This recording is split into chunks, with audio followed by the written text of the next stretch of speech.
Entonces, bueno, primero agradecer al Liceo por este espacio que nos brinda para poder debatir y poder conocer también algunas propuestas que se han dado a lo largo de la psicología clínica, ¿no? Eh, bueno, el primer tema de Camfer y Phillips es un tema histórico-conceptual. No es un tema que la persona a quien habla tenga algún juicio propio, sino es un tema histórico-conceptual. ¿Por qué nos interesa el tema histórico-conceptual? Porque nos aporta nociones y fundamentos de cómo se van dando los debates sobre diferentes propuestas, sean mediacionales o no mediacionales, tanto en la terapia como en la investigación básica, ¿no?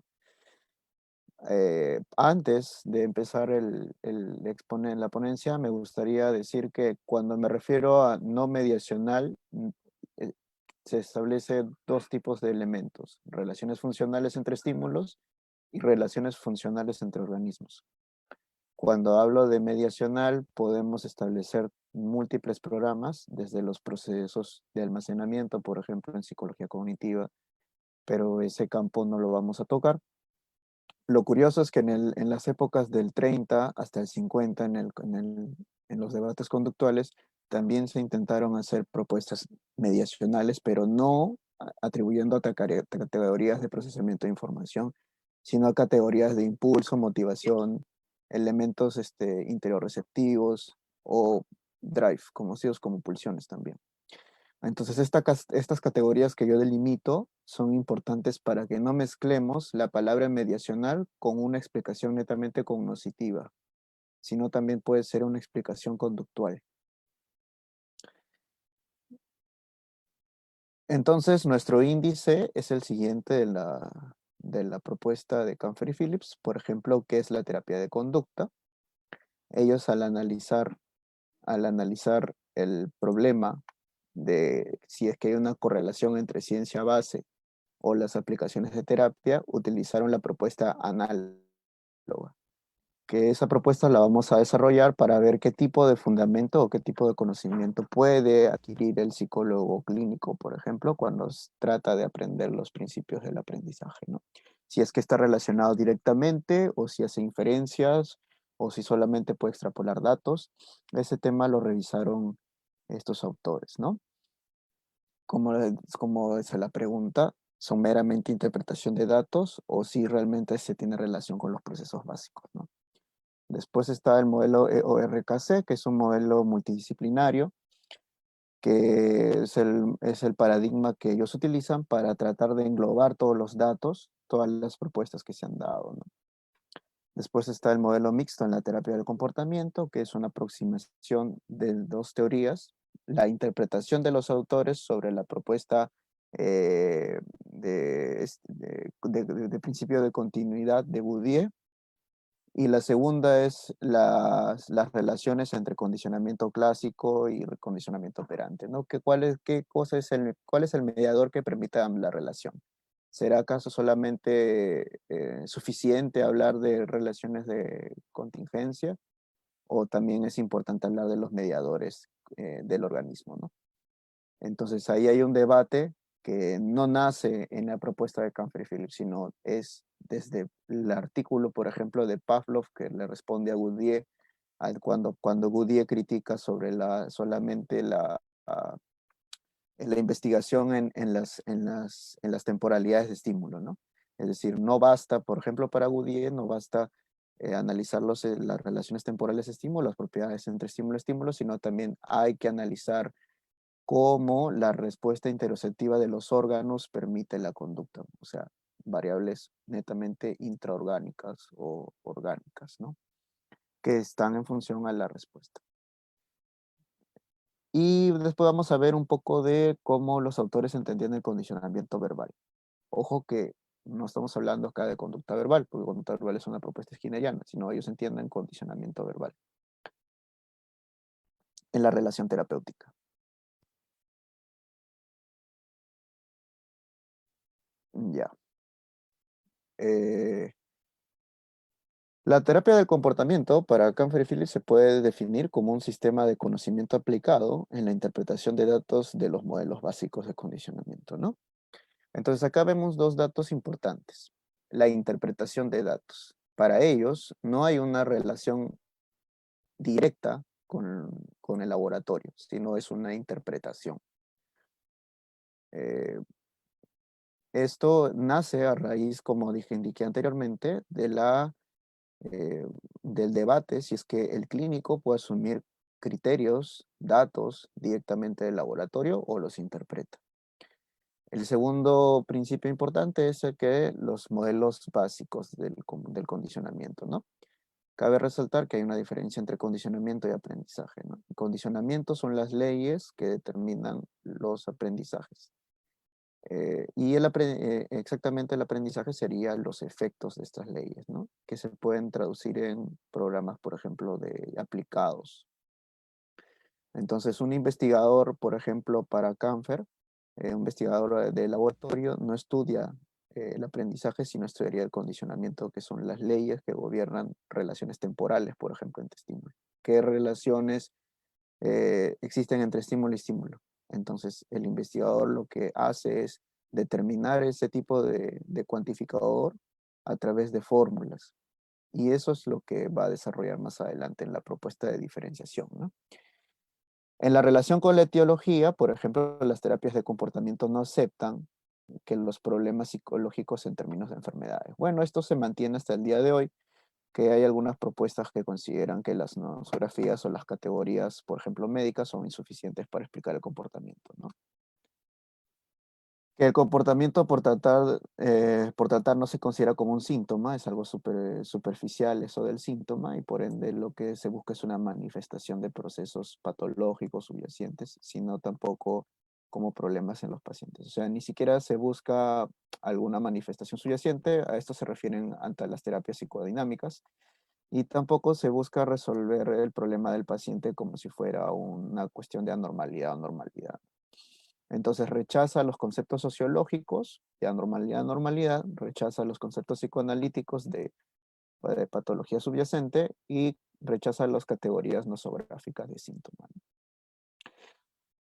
El tratamiento se dirige al comportamiento problema, no a las supuestas enfermedad, conflicto o pugna inconsciente, ¿no? Reforzando la idea anterior. Las técnicas de tratamiento se acomodan a las problemáticas individuales del paciente y no al rótulo de diagnóstico. También refusando de que las categorías nosográficas no son de todo determinantes para la explicación, ¿no? Bueno, en cuanto a la propuesta análoga, como había dicho antes, los autores lo que buscan es diferenciar entre las situaciones y el modus operandi del psicólogo cuando actúa como experimentador o como terapeuta. Obteniendo 5 características importantes, ¿no? La primera es que la conducta natural no equivale a la abstracción, que quiere decir que, por ejemplo, cuando nosotros observamos una conducta de un cliente, no es equivalente a primero teorizar esa conducta y después extrapolar al laboratorio. La segunda es que la demanda social en las determinantes son las que a veces generan el sesgo de confirmación de las técnicas, ¿no? Es decir, los terapeutas dependen mucho de la relación no solamente con el individuo, sino cómo este individuo responde a exigencias sociales. Y las terapias deben estar mediadas por esas exigencias sociales. Para estos autores se cree que eso es más determinante y por lo tanto puede traer problemas como por ejemplo el sesgo de confirmación, ¿no? Así que si realmente lo que yo estoy observando dentro de mi investigación es lo que realmente se está dando. Y la ciencia base no tiene nada que ver con estas categorías, ¿no? La ciencia base lo que hace es extrapolarse de cualquier demanda social. Aquí hay algunas diferencias que plantean ellos. Por ejemplo, el psicólogo clínico utiliza instrumentos cuantitativos, casos clínicos, por ejemplo, y cuantitativos es utilizar la estadística, ¿no? El psicólogo experimental usa formas lógicas para conceptualizar su problema, álgebra y teoría de la probabilidad. Cuando hablamos de teoría de la probabilidad, hablamos de unos cuantificadores matemáticos que permiten ver que la relación que yo establezco entre un entrenamiento entre otro, cuando yo los llevo a una fórmula algebraica, permiten ver si ese entrenamiento tiene un riguroso acercamiento con la teoría de la probabilidad, ¿no? En este caso, por ejemplo, si yo quiero hacer una discriminación con un estímulo delta, para yo hacer la discriminación tengo que hacer un entrenamiento de estímulo delta como un entrenamiento de estímulo discriminativo. Cuando yo quiero saber si realmente discriminó el organismo, tengo que llevar a estos cuantificadores hacia que ambos entrenamientos equivalen a un número. En este caso podrían equivaler a dos porque son dos entrenamientos. Si yo demuestro de que el entrenamiento delta el entrenamiento discriminativo es superior al entrenamiento delta, por lo tanto, el entrenamiento discriminativo sería igual a uno. Entonces, si el entrenamiento discriminativo es igual a uno, significa que se ha demostrado con un cuantificador que realmente existe este entrenamiento. En la teoría de la probabilidad, si los entrenamientos o cualquier variable a estudiar está de 0.5 a 1, equivale que realmente en el experimento sucede eso. Entonces, esto no es de interés del psicólogo clínico. El psicólogo clínico va por lados cualitativos para estos autores, ¿no? Otra diferencia sería que el clínico enfrenta problemas de conocimiento ideográfico, quiere decir conocimientos de cada paciente, porque la conducta, cuando se establece en relaciones terapéuticas, es una conducta que ofrece mucha plasticidad. Por ejemplo, para estos autores es incorrecto hablar de control, ¿no? La conducta en la relación terapéutica no se controla, porque afirman ellos de que si la conducta se controlara en la relación terapéutica, la plasticidad de la conducta no existiría, cuando realmente lo que existe es al revés. La conducta tiende a tener demasiadas contingencias, demasiados elementos, demasiados contextos, demasiadas interacciones, que el hecho de que pensemos de que la terapia funciona a todos esos contextos es una interpretación, pero no necesariamente se da. Entonces, más son problemas de tipo individuales, por eso ideográficos. El científico de la conducta resuelve problemas con respecto a las categorías nomotéticas, que quiere decir a las categorías generales. Por casos clínicos cualitativos se puede existir un sesgo de confirmación, en cambio los científicos de la conducta siempre usan instrumentos netamente cuantitativos. Para representar esta diferencia, algunas terapias de conducta iniciaron con el muestreo de casos clínicos, o sea, ir caso por caso, identificando los parámetros y después tal vez llevarlo a principios, ¿no? Pero en el caso de los científicos de la conducta, cuando por ejemplo entran al laboratorio, los que cuantifican la conducta en algunos casos son máquinas, no son los propios científicos del comportamiento. Por ejemplo, en el caso de Bandura, utiliza una máquina cuantificadora que está conectada por un pequeño cable hacia el payaso, y esta máquina es la que permite hacer la topografía, ¿no? En el caso de Skinner, el cuantificador es el quimógrafo. Entonces ahí el experimental hace un bloqueo con el sesgo de confirmación, porque es la máquina la que cuantifica el dato. Entonces, habiendo delimitado los campos, para los autores existe la llamada respuesta análoga, ¿no? La analogía consiste en utilizar los mismos términos, pero no en el mismo sentido estricto. Uno de los problemas que tiene el paradigma del condicionamiento en general para los autores es que todos los programas que vienen desde la respondiente, operante, cual sea desde el paradigma del condicionamiento, utilizan los mismos términos. Al utilizar los mismos términos, tienden a haber confusiones tal vez en el nivel de significado. Es por eso que hay otras propuestas que rompen con todos estos términos, ¿no? Entonces, como todos los programas utilizan el mismo término, pero en diferente significado, hay que utilizar una respuesta análoga.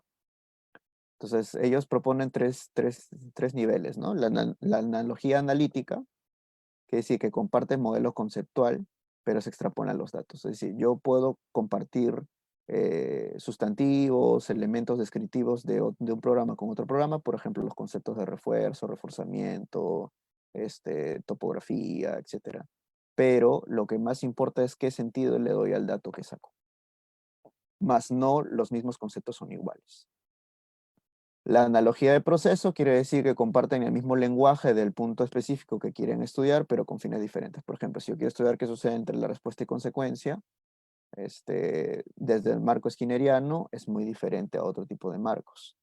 Si yo quiero estudiar condicionamiento operante, desde un marco skinneriano voy a utilizar la relación RC, pero si yo quiero estudiar desde el punto de vista de Goodyear, por ejemplo, tengo que establecer no solamente la relación entre RC, sino la relación entre estímulo, entre las cadenas de estímulo. Ambos utilizan el concepto de condicionamiento operante, pero lo distribuyen de manera diferente. La analogía de miniatura, que quiere decir que trata de controlar las variables o estudiar, pero clínicamente igual hay diferencias por características socioambientales y ontogénicas. ¿Qué quiere decir esto? De que, por ejemplo, si yo del laboratorio comienzo a interpretar los datos, de que, por ejemplo, las técnicas operantes funcionan, debo tener mucho cuidado en que estas técnicas se utilicen de igual manera en todos los pacientes. El hecho de que algo general se demuestre no quiere decir que se haga énfasis en algo específico. Entonces, Canfer y Phillips nos dicen hay que tener cuidado con el lenguaje que se usa porque el lenguaje parece ser unitario en todos los programas, pero la responsabilidad de los profesionales es diferenciar el sentido y diferenciar en qué marco conceptual se usa. ¿Mm? Entonces, como resumen de esta parte, sí hay diferencias entre los modelos básicos y los modelos aplicados. La relación entre un modelo básico y un modelo aplicado se da la extrapolación de datos. El inconveniente es tomarse censo estricto el lenguaje que se usa, pero se puede utilizar una alternativa de analogía. Como vemos acá, hay ciencia base, extrapolación de datos o analogías y la ciencia aplicada, ¿no?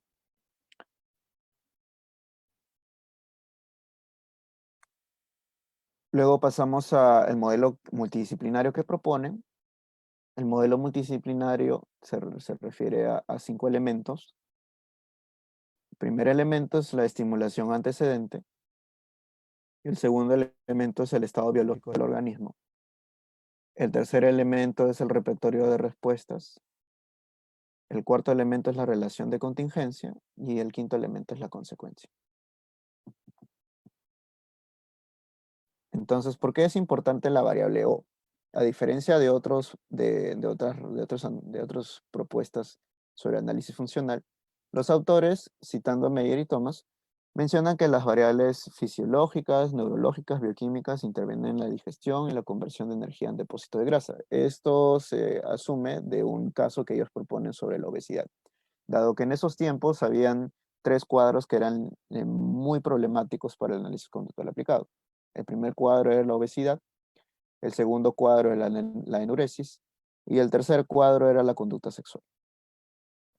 ¿Y por qué eran muy difíciles de atender? Porque hasta ese tiempo se trabajaba más que todo con el estímulo, introducir nuevos estímulos incondicionados para contracondicionar, o en el caso de lo opuesto, trabajar con las contingencias, ¿no? Pero ellos enfatizan de que todavía no había una propuesta que moldeara los dos procesos, ¿no? A nivel aplicado. La otra razón es porque apuntan a un modelo mixto del aprendizaje, como ya habíamos dicho, ¿no? Entonces, el modelo mixto del aprendizaje en el análisis EORKC es el siguiente. Primero he puesto un ejemplo práctico para que se pueda interpretar, donde vemos la variable O, que es la que determina todo el análisis, ¿no? O sea, los autores no quitan la importancia de las variables tanto consecuentes como las propiedades estimulares, pero le dan más énfasis a la variable O. La variable O está determinada, por ejemplo, por la fuerza del hábito y la estimulación propio-receptiva o receptiva. Entonces, la fuerza del hábito es un concepto julniano, dado que los propios autores aceptan que hay influencia de este concepto hacia su demarcación. Y la propia estimulación receptiva o interoreceptiva es justamente de la propiedad de continuidad de Woodley. Entonces, por eso es que hay una influencia de esos dos autores y el autor que propone este modelo de análisis funcional, ¿no? Por ejemplo, aquí en el primer estímulo, en una visita a un bar, es un caso de un paciente que tiene alcoholismo. Entonces, el énfasis se hace en la variable O, donde puede haber la fuerza del hábito, la estimulación propio-receptiva o interior-receptiva, ¿no? La primera respuesta, por ejemplo, sería pensamiento sobre el alcohol. El segundo estímulo ofrece que hay otros bebedores, los sonidos del bar, ¿no? La segunda respuesta es la ansiedad por beber. El tercer estímulo es el olor al alcohol. Y la respuesta 3, aquí respuesta 3, pensar en seguir viviendo. Otra importancia es que las cadenas de estímulo-respuesta mediadas por una variable O son multifuncionales. O sea, no hay una sola cadena. Entonces eso hace que la complejidad de este análisis funcional sea mayor. Entonces aquí yo he delimitado que en la primera contingencia está el ORK, que sería que toda la contingencia determina las tres variables, ¿no? Tanto el estímulo, las propiedades del organismo como la respuesta. Y el último está la consecuencia, ¿no? Que sería la disminución de la ansiedad fortaleciendo, pero ojo, miren, aquí fortaleciendo en el sentido de hábito, no en el sentido de topografía. O sea, por eso vemos que hay una relación mucho más de tipo Juliana que de tipo skinneriana, ¿no? En esta propuesta, ¿no? Otra cuestión importante es que todas las flechas que son bidireccionales, o sea, todos los elementos del campo se entienden entre razones dependientes e independientes. No es que son causalidades lineales. Entonces, aquí, por ejemplo, podemos observar que hay dos tipos de limitaciones. Hay que entender dos cosas para seguir con la exposición. La primera es que la recopilación de datos de estos autores es casi dentro de la década del 30 hasta la década del 70. Y la segunda es que todavía en ese tiempo no había una propuesta ética sobre determinados condicionamientos aversivos, ¿no? Por ejemplo, a programas que en la obesidad se utilizaba mucho lo que eran los choques eléctricos, se utilizaba elementos aversivos como de cierto tipo de ácidos, se utilizaba imágenes impactantes, todo aquel estímulo que haga una respuesta aversiva. Entonces, lo que determinaba es que no funcionaba ese tipo de aversión. ¿Por qué? Porque la plasticidad del comportamiento del sujeto en la obesidad es tan amplia que no solamente funciona una determinada contingencia, sino funciona varias. Entonces, mientras rechaza la contingencia del que se establece por condicionamiento aversivo, está reforzando otras. Entonces, para estos autores, el condicionamiento clásico del modelo de terapia es insuficiente. ¿Por qué? Porque está determinado, según su investigación, por elementos que hay que distribuir de manera aversiva, ¿no? ¿Cómo podemos verlo en este gráfico? En este gráfico hay un entrenamiento para condicionar en un alcohólico la excitación del alcohol hacia el alcohol por un procedimiento de condicionamiento clásico o de condicionamiento aversivo. Entonces vemos de que el olor y la vista del alcohol están asumidos por un choque eléctrico, ¿no? Entonces eso genera una respuesta, la primera respuesta que sería dolor, temor y aversión, y la segunda respuesta que sería temor y aversión. Conclusión, el primer modelo lo que va a hacer es, si solamente se reproduce unitariamente, va a alejar al paciente de la terapia. ¿Por qué? Por las razones que ya había explicado, y hay también otra importante, de que en la relación terapéutica otro estímulo es el terapeuta. Y como el otro estímulo es el terapeuta, también se va a asociar a ese nuevos estímulos que queremos integrar. Porque va a asociar de que el choque eléctrico lo proporciona él. Entonces, en la relación terapéutica, el terapeuta también forma parte del repertorio de estímulos. Por eso es importante, después van a decir la labor discriminativa del terapeuta, ¿no? ¿Qué quiere decir la labor discriminativa? Quiere decir qué tanta capacidad tiene para aperturar contingencias de reforzamiento, ¿no? En el segundo modelo, vemos que esa época se utilizaba para las patologías que estoy nombrando, es el modelo de castigo operante, donde hay dos procesos aquí. El primer proceso es el de, obviamente, la triple relación de contingencia, que vemos que el olor, vista del alcohol, también la mirada del terapeuta, ojo que también por eso lo toma como discriminativo, genera la respuesta de probar, gustar, cómo se instruyó, y el choque eléctrico propuesto por el terapeuta, ¿no? Entonces, en el modelo de castigo operante también sería insuficiente porque obviamente la plasticidad del comportamiento va a hacer que el terapeuta escoja otra alternativa, que sería huir, por ejemplo, de esa contingencia. Entonces, como se huye de esa contingencia, el tratamiento no se da y por lo tanto se mantiene la tasa de seguir respondiendo ante la bebida. A partir de esta relación, también ellos mencionan de que se puede generalizar conductas que sean, que no se acerquen a las terapias. Por ejemplo, si nosotros hacemos procedimientos de castigo operante y el paciente escoge otro tipo de contingencia alternativa a ese tipo de procedimiento, el paciente lo que va a hacer es ya rechazar totalmente cualquier tipo de terapia y por lo tanto va a alejarse del consultorio y va a generalizar la respuesta de beber. Por eso por eso ellos van a decir que es importante no basarse en los modelos de castigo, ¿no? Porque han demostrado ser insuficientes ante esto. En sus textos del 71 ponen ejemplos con la obesidad, ponen ejemplos también con la estimulación sexual, ponen ejemplos también con la ansiedad, con la fobia. Eh, entonces, como todos estos funcionan bajo el mismo principio, según ellos, no se debe utilizar, se debe utilizar el modelo mixto. ¿Dónde aparecería el modelo mixto? Entre la relación de cómo controlar las respuestas interoreceptivas conforme cómo se controla las respuestas de por consecuencia, ¿no? Para controlar la respuesta interoreceptiva, obviamente tengo que controlar el apareamiento de los estímulos, ¿no? Por condicionamiento clásico. Entonces, podemos observar, sí, aquí está, podemos observar que el modelo mixto del aprendizaje, para ellos, hace énfasis en la relación continua de respuestas, de estímulos-respuestas, ¿no? Si hay una relación continua entre estímulos-respuestas, hay que analizar también las variables mediacionales. Y las variables mediacionales son las que, por ejemplo, están aquí. Hay una respuesta ante determinado evento, ante determinado estímulo ansioso. Y esa variable interna sería la excitación biológica, la aceleración del ritmo cardíaco, movimientos tisulares y movimientos esqueléticos, ¿no?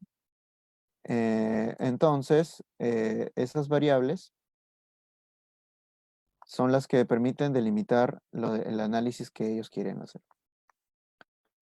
Ahora, por eso también ellos manifiestan de que es importante estudiar tanto las propuestas fisiológicas, las propuestas químicas, todo lo que interpole unos datos cualitativos de esos, ¿no?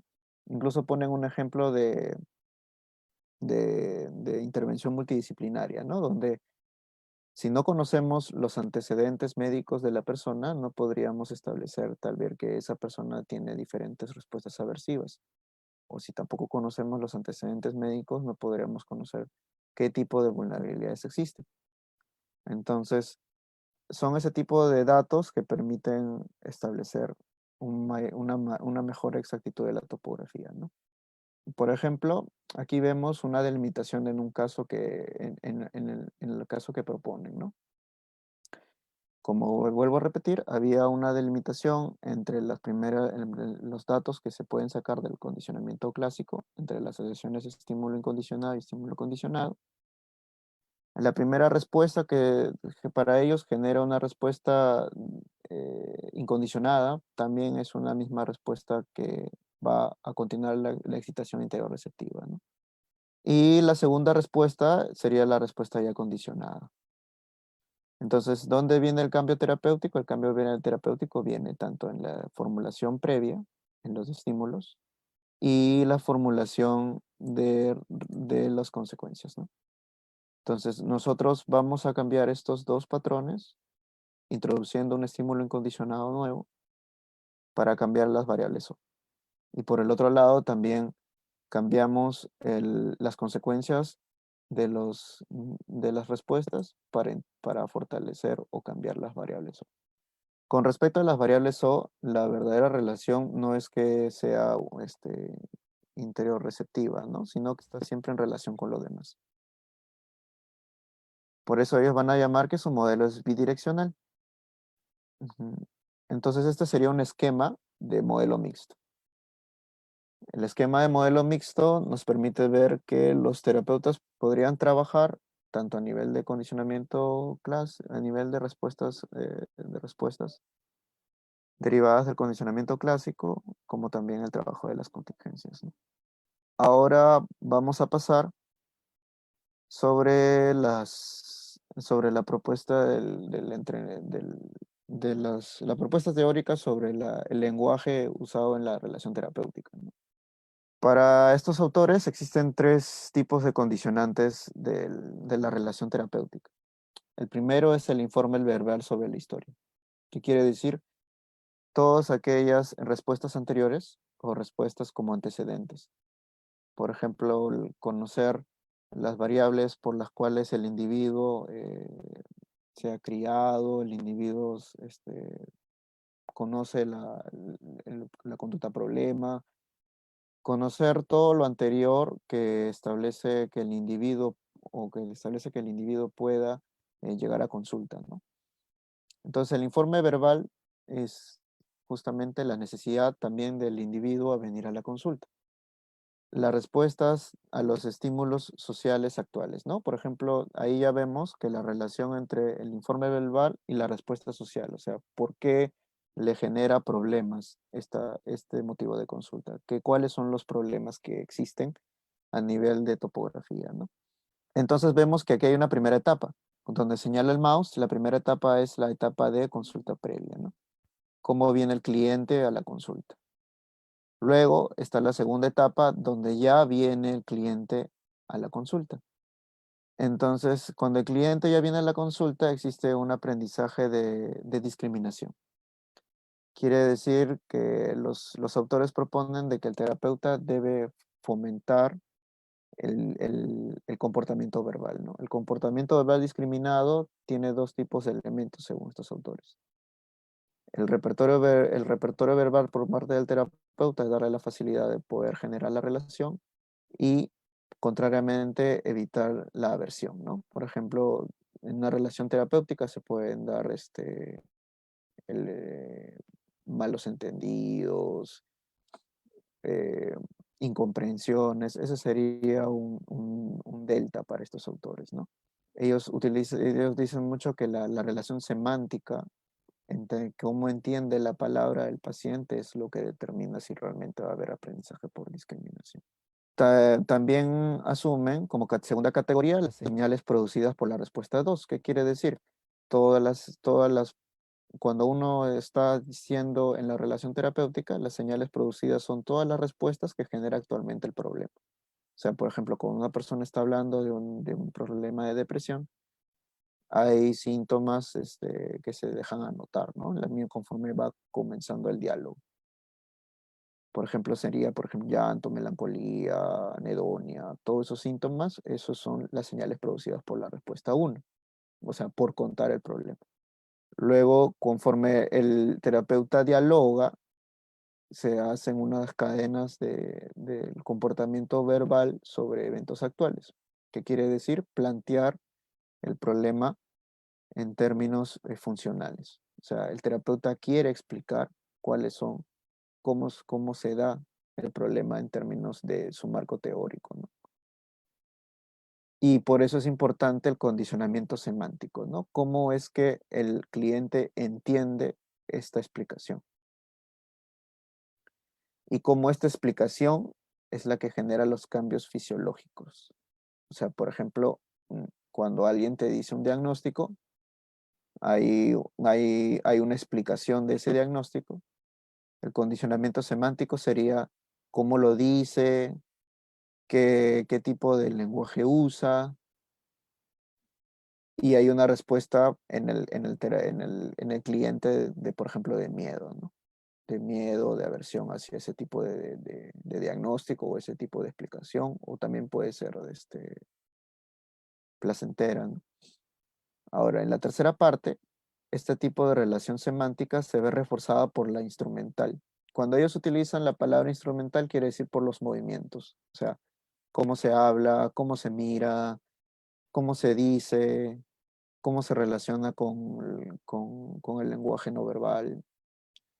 Entonces, cabe resaltar que para ellos la diferencia entre condicionamiento operante y condicionamiento instrumental es que el condicionamiento instrumental tiene énfasis en las relaciones motoras y el condicionamiento operante tiene énfasis en las relaciones por consecuencias. Entonces, las relaciones motoras también tienden a relacionarse con el comportamiento verbal sobre los eventos actuales. Y esto, obviamente, todo este aparato verbal se ve reforzado por las consecuencias, ¿no? Por ejemplo, cómo yo entiendo una consecuencia adecuada cuando, por ejemplo, el terapeuta y el consultante logran establecer la relación, ¿no? Entonces, aquí vemos que hay tres momentos, ¿no? Los antecedentes como informe verbal y estímulos sociales, todo lo previo a la relación terapéutica. El repertorio verbal por condicionamiento, lo que habíamos hablado de la relación entre condicionamiento semántico y cómo recibe el mensaje, qué tipo de respuestas también a nivel fisiológico le da ese mensaje. Y el terapeuta introduce nuevos estímulos, ¿no? Ahora, ¿cómo el terapeuta introduce nuevos estímulos? Eso se ve cuando ya aplica las técnicas. En las consecuencias en la relación terapéutica se ven aquí, en la parte de cuando ya se ha terminado la relación, ¿no? Por ejemplo, aquí ellos proponen un ejemplo derivado de otros autores sobre cómo se da la relación terapéutica en un consultorio, ¿no? Aquí vemos que en el primer elemento existen los conceptos de hombre y doctor y mujer y doctora en relación a un niño, ¿no? Entonces, como el niño establece relación ya de conceptual previa entre estos dos conceptos, entre hombre doctor y mujer doctora, en el consultorio establece este tipo de relación que se ve aquí. Por ejemplo, que la mujer es una doctora que al momento de tener una infección introduce un nuevo estímulo que sería una aguja o sería algún medicamento también, ¿no? Entonces, la relación funcional que continúa entre el nuevo estímulo y ante el concepto de mujer doctora sería esta nueva relación que sigue estableciendo la nueva respuesta. Entonces, cuando, por ejemplo, tenemos un médico que emite una inyección hacia un niño, podemos establecer esta relación. Y por el mismo concepto, como ya relacionó antes que hombre es doctor y mujer doctora, como por propiedad del condicionamiento clásico, ambos también serían equivalentes. Entonces, también en el caso opuesto, el hombre, que sería un doctor, establece una relación y por ende también reaccionaría con la estimulación aversiva de la aguja por la experiencia previa. Lo que quieren demostrar estos autores es que en la relación terapéutica de medicina, cuando al niño se le ha inyectado una primera aguja, como ya tiene el conocimiento previo de que hombre es doctor y mujer es doctora, también se estaría generalizando la respuesta cuando establezca una relación terapéutica con un hombre doctor, recordando qué cosa, la aversión a la aguja. Entonces eso, por ejemplo, pertenecería al informe verbal. Y eso explicaría hasta cierto punto porque para estos autores los niños le tienen miedo a las consultas de los doctores, porque los doctores ejercen una estimulación aversiva con sus métodos. Entonces, este es un ejemplo de cómo el condicionamiento clásico a nivel de significados también puede ayudar a explicar en parte para estos autores la relación terapéutica, ¿no? Ujú. Ahora, la pregunta sería si eso es suficiente, si eso es insuficiente, eso ya pertenece al runo del debate, ¿no? Lo importante es identificar los elementos de tanto de generalización del estímulo en los conceptos previos y cuando se introducen nuevos estímulos, cómo esta generalización se va condicionando de manera superior, ¿no? Entonces, la conclusión es que existen percepciones mediacionales y no mediacionales de los condicionamientos. La representación de los datos no es equivalente a obtener los datos en el laboratorio. Como lo había explicado la propuesta de los autores, es utilizar analogías conceptuales que permiten diferenciar ambos procedimientos, tanto a nivel semántico como a nivel teórico y a nivel de control de la conducta, ¿no? Los autores demuestran que hay tres tipos de explicación. Se puede explicar la conducta desde el modelo de estímulo discriminativo, respuesta y consecuencia, desde un modelo EOR o desde el modelo EE. En su obra claramente están eh, criticando los modelos, los modelos EE, ¿no? Por las condiciones que había mencionado, ¿no? Que existen elementos en el campo que no son suficientes para el modelo del condicionamiento clásico, según ellos, ¿no? Que hay que utilizar los dos. Lo representado es a nivel teórico-conceptual, debe ser también representado con datos, ¿no?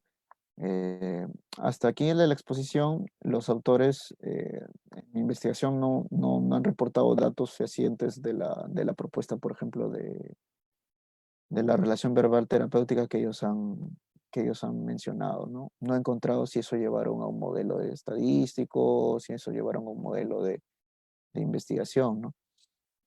Que tenga datos fehacientes de que así se da la relación. Es por eso digamos que es un supuesto teórico, no es es una forma de relacionar del lenguaje que ellos proponen.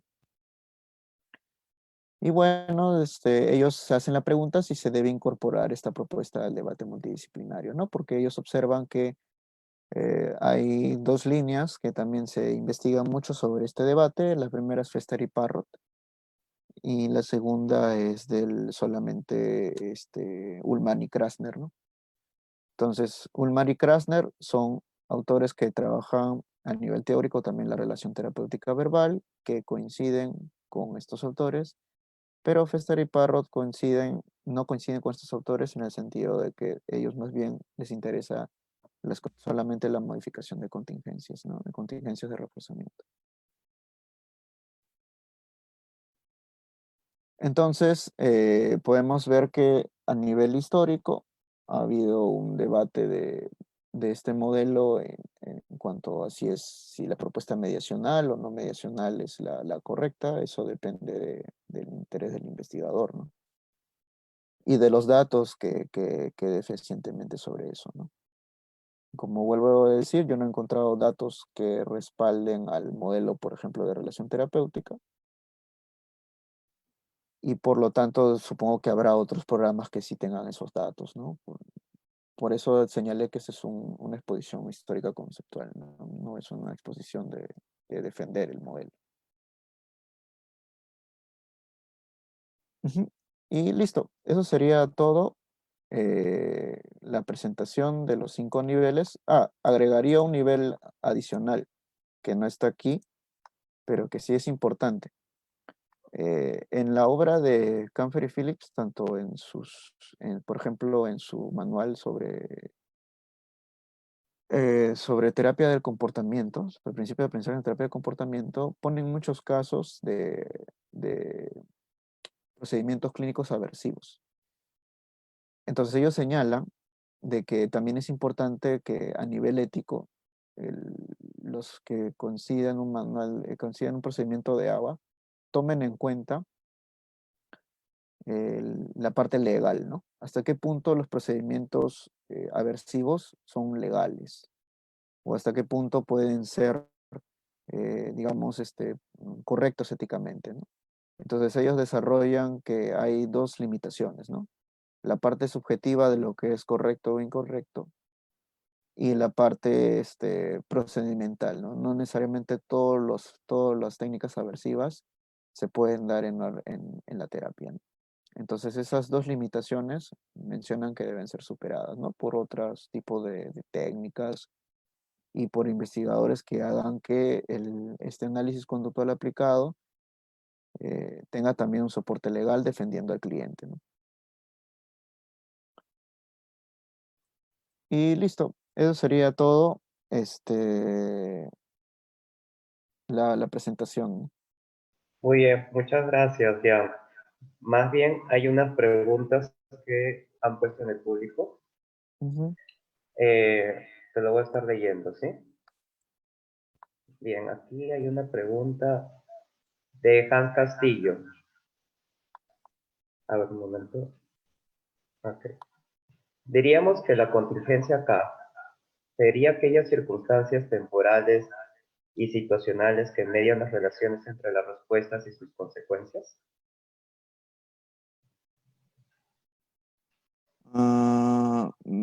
Más que eso sería la contingencia acá es la que gobierna toda la relación con todos los demás elementos del campo, ¿no? O sea, los autores determinan de que es importante tanto los elementos previos como los consecuentes, pero al final lo que se cambia en la terapia es se intenta cambiar los elementos producto de la contingencia, ¿no? Entonces, digamos que sí serían las circunstancias en cierta manera, pero también estarían involucrados los efectos del tratamiento, ¿no? O sea, los efectos de la técnica, ¿no? Ok. Bien, entonces aquí una segunda pregunta es de Darwin Gutiérrez, la cual es, ¿cuál sería el criterio para señalar que una propuesta es insuficiente para los autores? Ah, el criterio que establecen estos autores son de dos tipos. Primero, que en los casos clínicos que revisaron, la mayoría de estos pacientes dieron respuestas aversivas. O sea, sobre los modelos, por ejemplo, básicos de estimulación de condicionamiento clásico, registraron que los pacientes tenían respuestas aversivas a estos tratamientos, tipo encuesta. Lo segundo es que como no determinan efectividad, por lo que la conducta es demasiado, ellos mencionan de tipo de plasticidad. O sea, que revisaron en estos casos clínicos que los pacientes reforzaban otras conductas en otros lugares, ¿no? Por ejemplo, yo paso un procedimiento aversivo en una sesión, pero saliendo de la sesión ya con otro tipo con la libertad dada, ya puedo seguir mi programa de continuar con la conducta problema, ¿no? Entonces la limitación era cómo puedo controlar esa plasticidad, ¿no? Entonces por eso ellos asumen que es insuficiente, ¿no? Porque no existe un real control en el tratamiento. Ok. Bien, aquí una misma pregunta de Darwin también dice aquí. Entendí que los autores proponían una cautela o diferenciación explícita de los usos de los conceptos entre el campo básico y aplicado. ¿Cómo es compatible ello al seguir postulando afirmaciones o supuestos en el modelo que presenta que contienen mismos términos sin explicitar su nuevo uso en la clínica? Sí, justamente ese es el vuelta al mismo problema, ¿no? Como señala Darwin, ¿no? Que el paradigma del condicionamiento aún así quiere utilizar términos analógicos o análogos, como ellos llaman. Igualmente está usando los mismos términos. Entonces, sigue alimentando tácitamente el problema. Entonces, por eso es de confusión. Ok, Eh, Son estos mismos autores los que están alimentando el problema, ¿no? De la demarcación. Y eso hace que el problema no se resuelva, al contrario, el problema tenga mayor cantidad de embrollos. bien. Ujú. Una última cuestión de Brian Durant, la que te dice, no entendí muy bien el papel de K. El papel de K es de modular todos los elementos del campo. O sea, es la contingencia en sí que, por ejemplo, yo cambio las consecuencias y el papel de K es la modulación de todos los demás elementos. Si yo cambio las consecuencias, el papel de K es cambiar totalmente todos los elementos E o R, C. O sea, es un espacio temporal que permite el cambio total de cuando yo modifico las consecuencias. En general es una variable adicional, no es una variable nueva, porque es producto del cambio de las consecuencias, ¿no? Por eso digo que este modelo es un modelo para una propuesta multidisciplinaria. O sea, no es un modelo de explicación netamente de la terapia del comportamiento, sino un modelo multidisciplinario que permite a los otros profesionales también acceder a los datos específicos de los elementos del campo, por dos razones principales, ¿no? La primera es que los demás profesionales no tienen la misma formación de los elementos del campo, y la segunda es porque este, hay un lenguaje más interfaz en eso, ¿no? Ujú. Eso es lo que propone. Bien, gracias, Jan. En este caso, por favor, estaríamos esperando para darte tu certificado respectivo. Muchas gracias por la exposición. Bueno, gracias a ustedes y gracias a todos los participantes por este espacio, ¿no?